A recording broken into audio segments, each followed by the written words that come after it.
Welcome to the GuestX podcast, where my co-host Brian Hamawi and I uncover the latest technologies and human-driven initiatives that are raising customer expectations and forever changing how we define customer experience across a host of industries. If you are passionate about creating incredible content and unique experiences, join us as we talk to leading product and experience experts across the globe and learn about how today's most successful brands are setting themselves apart from the competition. Brian, it's a good point. It's a good point John makes, because we deal with this at Explory, where with our suppliers being our activity providers, right? There's times when we will get, they'll bring up some of the same things, which is, well, you get, because we're trying to help them get in with the lodging providers and the vacation, and, and they'll accuse us kind of some of those same things. And I always tell them, don't forget that without you guys, we have no product. Like, at the end of the day, we're a platform that helps local activities work with local lodging, but without the local activity, so everything we do, everything the OTAs do, although we may not understand it, it's counter to their own success to do things that are going to hurt the industry, hurt bookings, lower the price of bookings, especially as we've gone with the fee and everything to the guests. So it's a good point, Brian. I think some people don't forget that more often than not, we are all on the same side of the table. I think it has to do a lot with, it goes back to education in the industry. I think a lot of us just don't have either the knowledge or the understanding of what's important. Starting with data, John. I mean, you keep talking about how much you guys put out, how much data you put out. There's so many pieces and things that you guys put out. Do you guys feel that the property managers in general have a good understanding of the data that's being put out by yourselves or by other OTAs, and are utilizing that data the right way to advance their property management companies? I know I look at data, and at some points, it just goes way above and beyond my head, but I've got one thing I did learn was to surround myself with a really good team of people that can help me implement different things. I feel a lot of property managers, even though we're professionals or try to be as professional as possible, we're flying by the seat of our pants most of the time. Trying to get a booking, trying to generate some revenue, and then trying to answer ultimately to our homeowners and keeping them happy. But we're not doing a fantastic job of gathering the data that you guys are publishing to us and using it to make us more successful. Yeah, so that's another really big question. So let me just kind of take it in 2 or 3 steps. Data of itself is meaningless. It's just ones and zeros. That's all data is. It's the interpretation of that data. It's a collection and the interpretation of that data in ways that are understandable and relevant that is critical. And so, yes, we have, I think one of the things that we talk about is how we have more data in travel than anybody on planet Earth, save perhaps Google. And so, whether it be travel behavior, whether it be demographic data, whether it become occupancy or rates, pricing data, we've got all kinds of data. And what we want to do is we don't want to make the data available. We want to make the relevant information available. And so that's based on the data. And so today, for example, back to the professionals, the partner success team, they have a thing called a market insights report that is yours to get just for the asking of it. And this thing gives you all kinds of data and information. It's a report. It's a 6-page report on your market, on what's going on in wherever you are. And that thing is so valuable and so insightful that I tell people to white label it. Take some of that information, say that, and send that off in reports to your owners and show your owners how smart you are. That's how powerful that data is. Now, as we're moving forward, we want to, there's a whole effort within Expedia Group to re-architect and re-platform all of our different lines of businesses into we're calling it one world right now. This is not rocket science. This is beyond rocket science. and pulling all this together. But what we want to do is we want to enable the data and the information eventually to become self-serve. Now, yes. Okay, and one thing I didn't want to forget to say, folks, everybody listening, whether you like it or not, you are in a high-tech business. Okay, this is a high-tech business, and so understanding what you have available to you from your different partners, from Explori. I mean, oh my gosh, they've got all kinds of information that they can provide to you. I certainly know that Vrbo and Expedia Group can provide you all kinds of data. One of the biggest thing, in my opinion, that live data from Expedia Group is really going to help you with is setting rates. All about revenue management.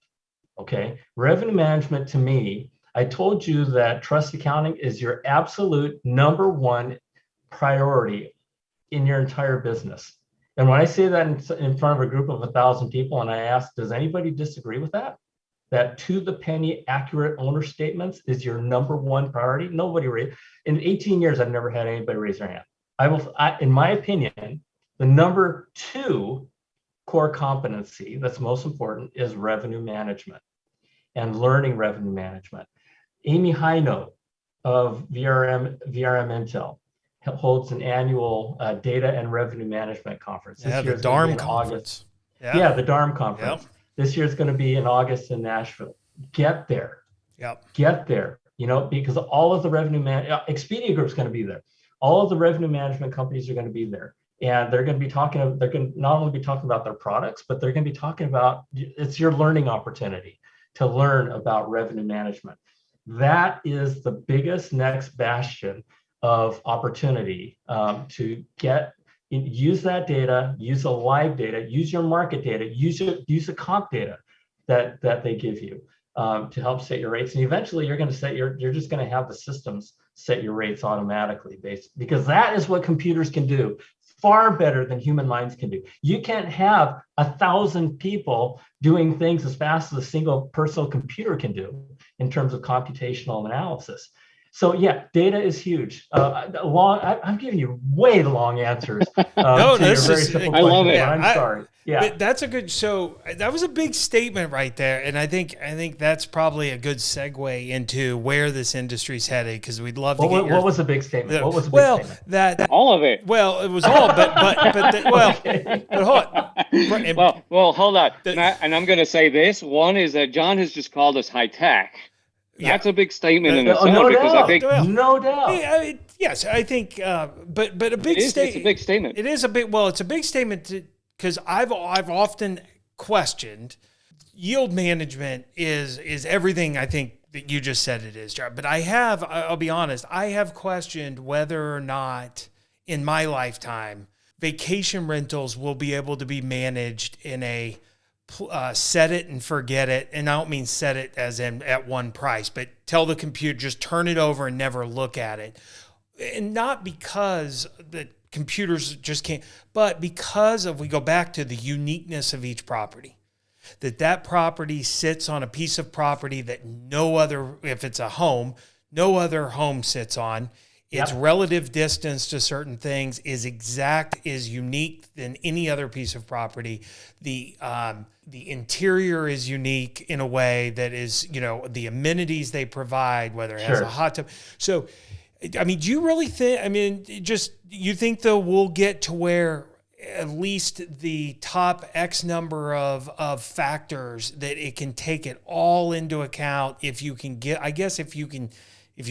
it all that data and it will be able to set it down to that. Because I look at some of the systems now and as your comp set, you have to pick things that have a hot tub, right? Because hot tubs get a lot more in Breckenridge in a week than one without. And so it's not yet able to really understand who your comp set is, especially about the more unique characteristics. Okay, so big statement that you made was currently. Right. Okay. Now, so my answer to that is I don't know that we'll ever get to 100%, right?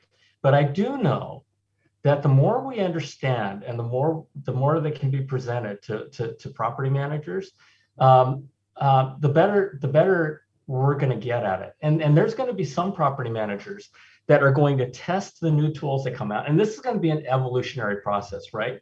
I mean, the companies are going to come out with tools, and they're going to try it, and they're going to get better and better and better and better. And folks are going to be testing. And at some point in time, some folks are going to go, you know what? Every one of my tests comes back right on. Mm-hmm. And some people are just going to say, I'm just going to let the system do it. Now, I will tell you that today's systems can't do it.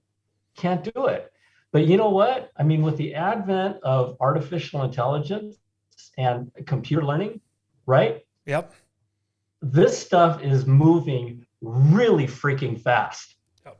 And it's one of those things where computational power builds upon itself. Yep. Right.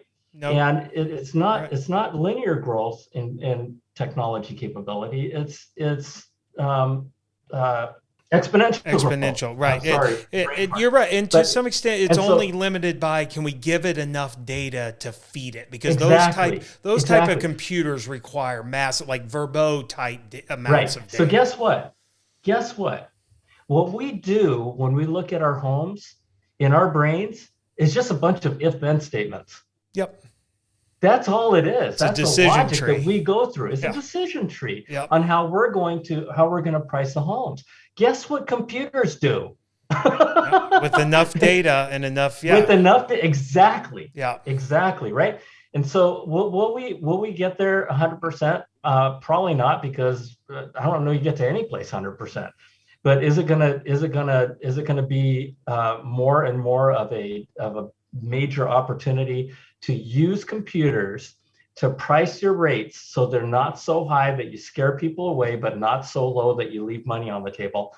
Yes, I do believe that's a fact. A fact of the future. Yeah. Is it gonna be a set it and forget it?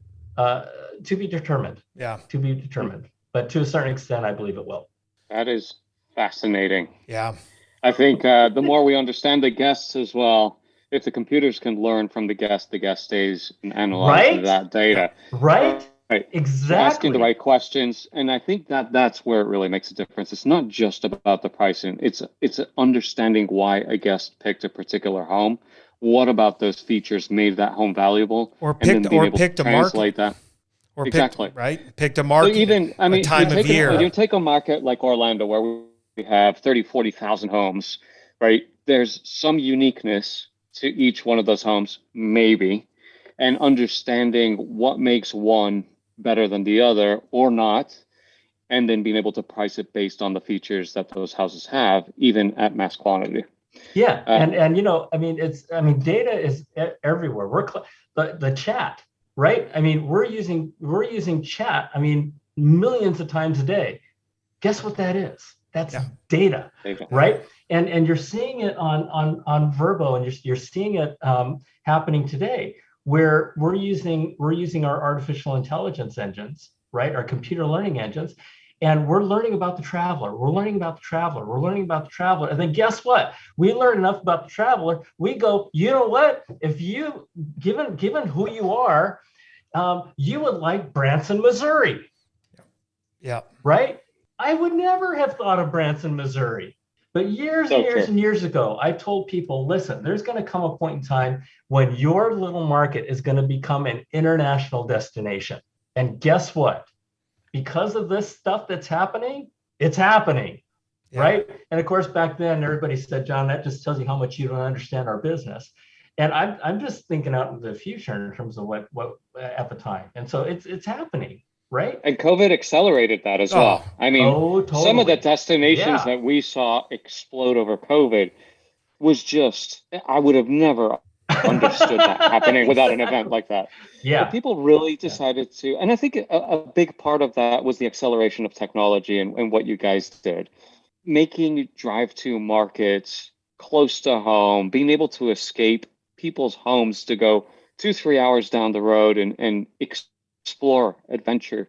And then being able to say, well, If we can do it now, we can do it anywhere in the world. And people in general, and I think, pre-COVID, some of the technology that's been built, people weren't as adventurous. We talk about this all the time, like my wife and I say, if we didn't have the things that we have now, and we went back to like the 80s, let's say, or even early 90s, people stuck to brands.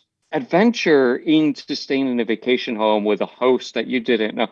That was almost, my dad would have never done that. Now, you just, Matt, where are you?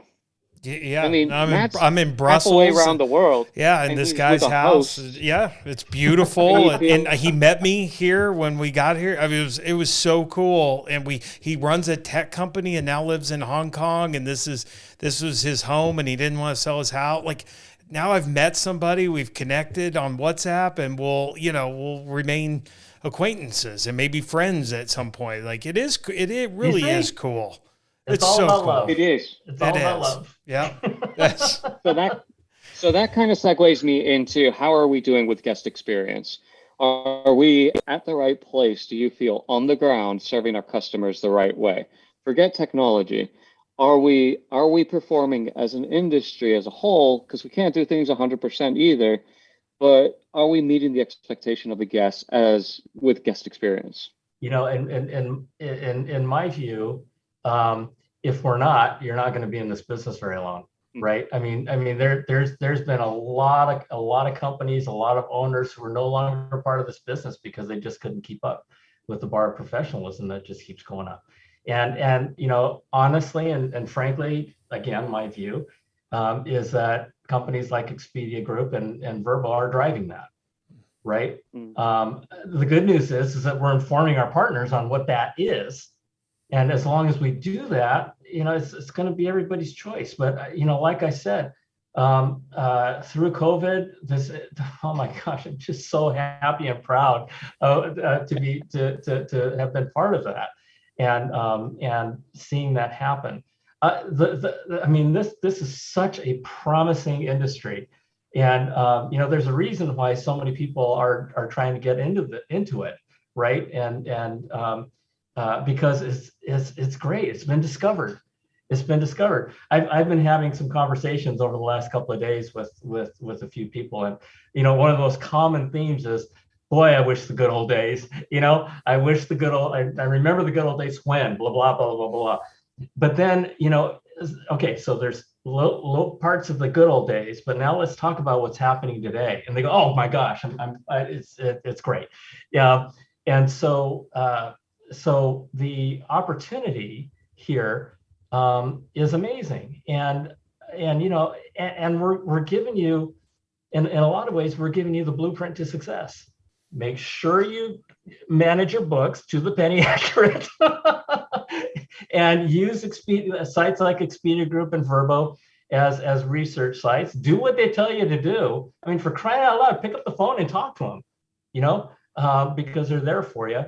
And just take care of your guests. Take care of your guests and have fun, and know that it's about taking care of one another, and it's about being there for people and helping people achieve their dream vacations and experiences.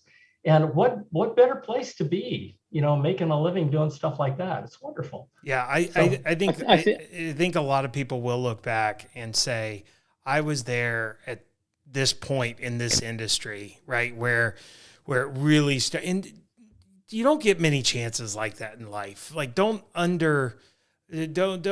take time to appreciate. I tell our partners all the time, like, this industry's hard. It is really hard. Like you said, John, but it's really hard. Take a moment and sit back and go, I'm not at the tail end of an industry. I'm helping create an industry every single day.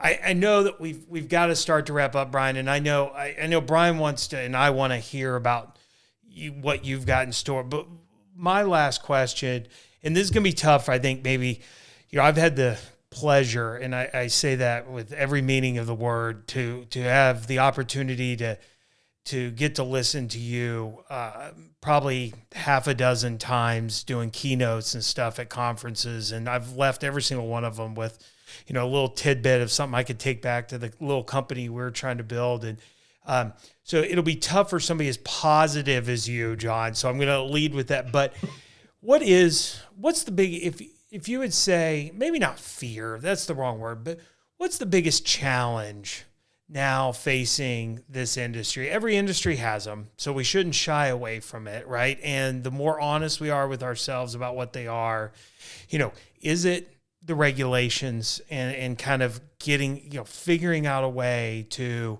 come together on that so that we can eliminate it? Is it, to Brian's point, making sure that that we meet these guest expectations, who many of them are coming for the first time from more resort standardized type experiences? How do we do that? I mean, there's a lot here to choose from. What do you think today is the biggest challenge facing this industry over the next few years? I think you said it first, government regulations. Yeah. Government regulations. The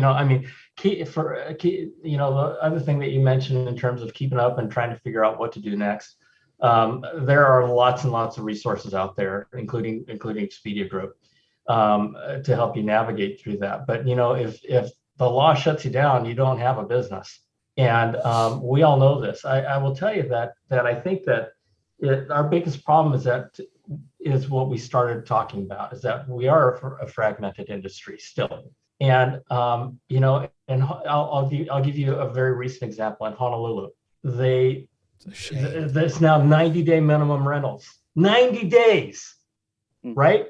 And if you go on Vrbo and if you look at all the homes that are available, they're only in 3 resort areas. All of the other homes on the beaches across on the whole island of Oahu are gone. Yep. Right? They don't show up on the map anymore.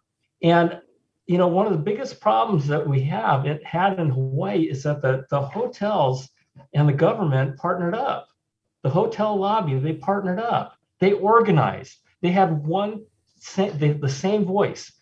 And we don't do that in the vacational industry. And I'll give you a specific example of where we failed as an industry. Not Expedia Group failed, but I was having a conversation before the ordinance passed. And I was talking with a property manager in Waikiki, and he says, "You know what, John?" He says, "I think it's okay. I think it's okay to prohibit vacation rentals outside of Waikiki. As long as they let us keep doing it in Waikiki, I'm fine with that." And I told the guy, I said, "You're gonna lose. Yep. You lose." Yep. I said, because what do you think the people outside of Waikiki are saying? Right. Everybody's got their own agenda. Everybody's got their own do it my way. And we got an entire industry that is not organizing behind one voice. No. And I have been talking to the folks in Oahu for 15 years, and they have been trying mightily to bring everybody together. But still, you have that dynamic going on. And so what the other thing that we've been saying for 15 years, that I know you guys continue to say, is you guys get together, have coffee together, have parties together, have birthdays together. I don't care, but get together, right? And go into these things with one voice now. Now, and I think you bring up the feeling. Sorry, but the feeling that will never happen here. I hear that a lot. I live in Destin, Florida, a town that does not exist without vacation rentals. Right. We have like a couple bases, right? But I mean, other than that, nothing.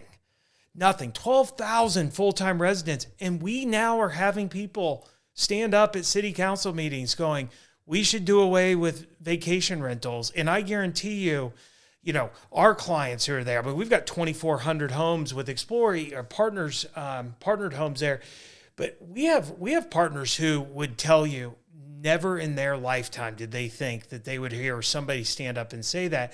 So I do think, to your point, John, we've all got to identify with the industry, and an attack on one is an attack on all. Now, that also means we have to self-regulate, right? These party issues and things like that. We have to say, look, we owe a duty to our industry to act a certain way and to self-regulate so that the governing bodies don't feel a need to come in, because anytime they come in and regulate, they don't understand our industry, and they do it through things like something bad's going to happen. Parking, and and then there's inadvertent ways to clean up. And so we technology, we launch noise aware, and good product, right? And it was a good solution, and we could go to people and go, no, we now have these, and we're going to self-fix this, and and things like that. But identifying with every vacation rental person, whether they manage 1 or 1,000, because really an attack on one is an attack on all, and every other industry treats it that way. Why shouldn't we?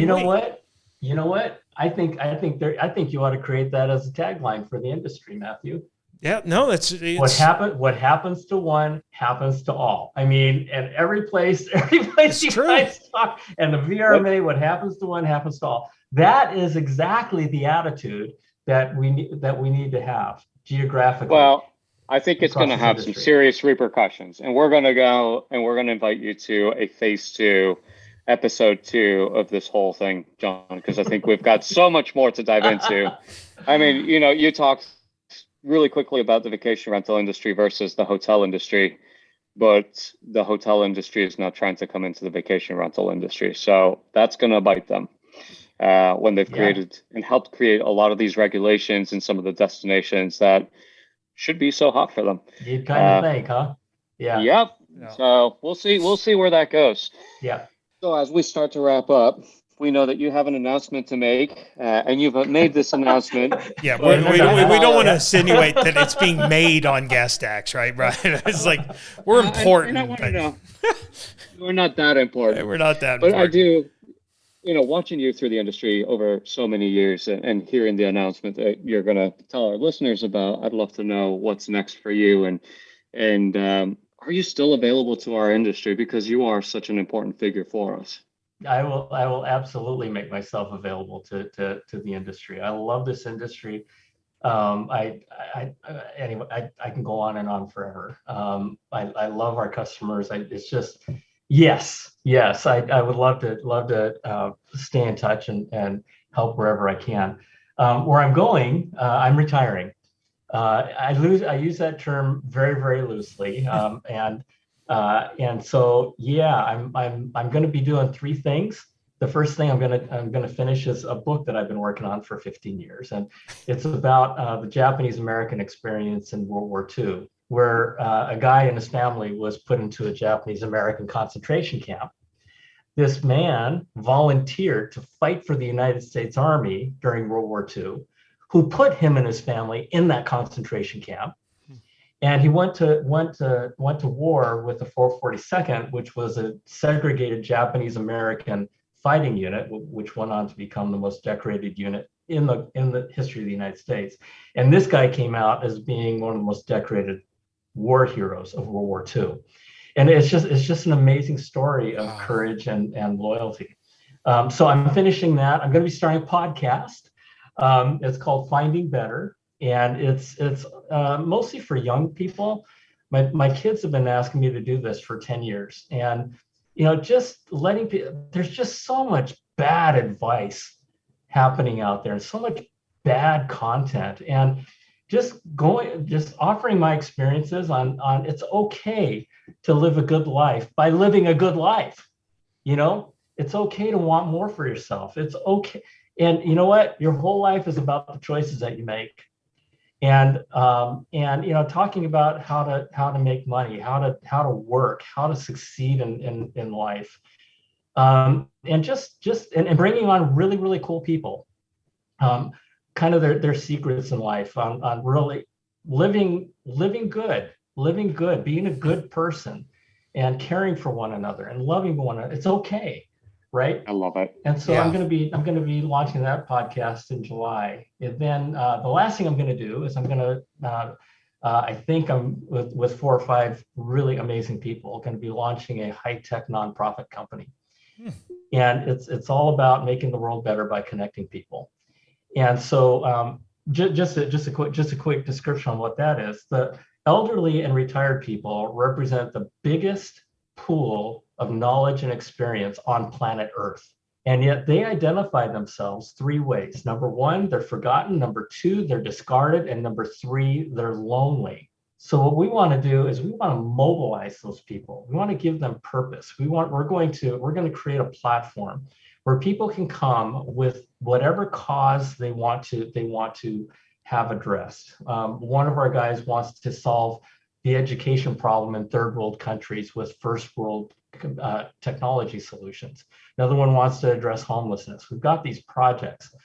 We put these projects out there. People can put their own projects out there, and people with like minds can participate, can come and change the world and make the world better and find purpose. And we think there's a huge opportunity. One of the guys had a friend in Dubai, and big top executive or government official actually. And he says, "Hey, Ken, do you happen to know anybody who's a great hydraulic engineer? I've got this big project I need some help on." He says, "Yeah, I do. He's 90 years old and he's my dad." So he calls up his dad and says, "Hey, Dad, would you like to help this guy?" And his dad says, "Oh my gosh, I would love to engage. I'd love to participate. I'm not going to charge anybody anything. I just want to do stuff." And so he connected these 2 people together. And at the end of this, there were 2 very happy people. One because he got to engage, and the second one because he had his problem solved. And in their own little way, they brought the world just a little bit closer together. And if we could do that at scale and match people to problems and issues and movements, maybe we can make the world a little bit better. So that's something awesome. that I think I'm probably going to spend the better part of my life on for the next 30 years, but we'll see. Yeah. So that's great. Yeah, it's exciting. Well, you let us know when you're ready to go with that. We'll totally. And definitely when the podcast comes when the time's out. right. Yeah, I'd love to let our guests know about that. Wonderful. I look forward to hearing that. I love some of my favorite podcasts are really unrelated to our industry, but it's about life, right? And just learning from people and hearing their stories. The art of storytelling is an art that I think we've lost a little bit because everything has to be in 42 characters or less, or whatever, 142 characters or less, or it's got to be quick. And sometimes the best stories, they take time to develop and understand where it's going and where it all comes. And so I think some of those stories of hearing from people and their successes will be really, really cool. John, thank you. Thank you so much. I know we've taken up way more of your time than we said we would. That's our MO. We promise you it'll be short, and then we get you on, and then it's hard to get off. So, well, I think most of that's my fault. No, sorry about that. So it's good storytelling. Yes. Well, thank you very much. And we will look forward to watching you from a little bit further away, but watching you and all of your, undoubtedly will be great successes in these initiatives. And it doesn't surprise me that they are, all geared towards making the world a better place and telling those stories that can help make it a better place. Like that fits you. And I think, that's something you gain with age, right? Is you learn who you are and what makes you happy and what these type of projects are. So I'm glad you're pursuing them. Yeah, I think everybody has got 3 careers. Your first career is to learn, your second career is to earn, and your third career is to return and give back, right? And that's what I'm doing. So I'm ending my professional career and just going to focus on giving back. So thank you guys for having me. Very much. Thanks, John. That's it for this week's episode of GuestX. Be sure to sign up for our email list at guestxpodcast.com. That's guest, the letter X, podcast.com. And follow us on your favorite podcast app so you never miss an episode. We are Mr. Guest Experience, Brian Humaui and Matthew Loney, signing off and reminding you to always create a customer experience worth talking about.